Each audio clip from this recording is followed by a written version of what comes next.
نون league کے ہاتھ میں کیا آ رہا ہے؟ جو لوگ ٹوٹ رہے ہیں، کوئی پیپلز پارٹی میں جا رہا ہے، کوئی کاف لیگ میں جا رہا ہے، نون لیگ تو کمزور ہو رہی ہے۔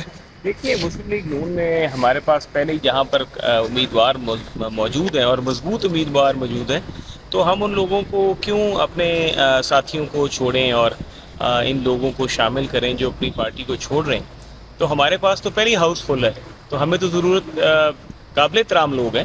بلدیات میں اگر بیٹھنا چاہیں یا بلدیات کی بات کریں تو ہم بات کر سکتے ہیں، لیکن اب دیکھیں کہ جہاں پہ حلقوں میں ہمارے سٹنگ یا ایکس ایم پی ایز بھی موجود ہیں، ایم این اے سٹنگ ایم این ایز موجود ہیں، وہاں پہ ہم کس طرح یہ ہو سکتا ہے کہ اپنے ایک سٹنگ ایم این اے کو یا اس سے ہارے ہوئے ایم این اے کو چند ایک ووٹوں سے ہم چھوڑ دیں۔ اور میرے خیال سے جو پنجاب کا ضمنی الیکشن ہوا تھا، اس الیکشن میں ہم نے کافی ان لوگوں کو ووٹس ٹکٹیں دی تھیں جن لوگوں نے اس وقت تحریک انصاف کو چھوڑا تھا، اور نتائج پوری پاکستانی قوم کے سامنے ہے کہ ہمارے کارکنوں نے بھی ہمارے اس فیصلے کو نظر انداز کیا، پسند نہیں کیا۔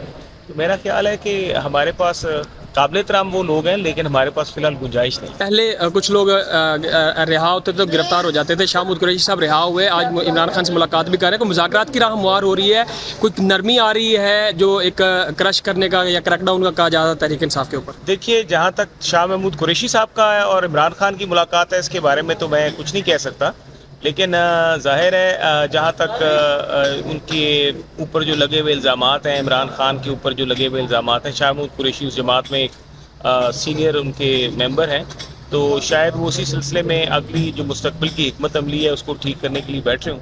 کیونکہ ویسے خان صاحب کا تو اب جو ان کی صورتحال ہے، انہوں نے جو کچھ کر دیا، جو پاکستان کی تاریخ میں 9 مئی ہے، 9 مئی 2023، یہ پاکستان کی تاریخ میں کوئی بھی نہیں بھلائے گا، یہ پاکستان کا 9/11 ہے۔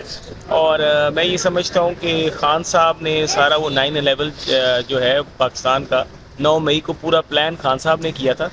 تو خان صاحب کی سیاست میں اب گنجائش نہیں ہے، کیونکہ یہ جتھا گیری کی سیاست، لشکر کشی کی سیاست، مار دھاڑ کی سیاست، توڑ پھوڑ کی سیاست، جلاؤ گھراؤ کی سیاست خان صاحب کر سکتے تھے، لیکن اب وہ دن جا چکے ہیں۔ الیکشن کب دیکھ رہے ہیں؟ مسلم لیگ نون کو کہاں دیکھ رہے ہیں؟ دیکھیے انشاءاللہ تعالی مسلم لیگ نون آپ کو واضح طور پہ اکثریت لے کر آئے گی، اور ہم سمجھتے ہیں کہ ہم پنجاب میں بھی اور مرکز میں بھی اپنی حکومت انشاءاللہ ضرور بنائیں گے۔ کب تک الیکشن ہو جائیں گے؟ اکتوبر نومبر میں؟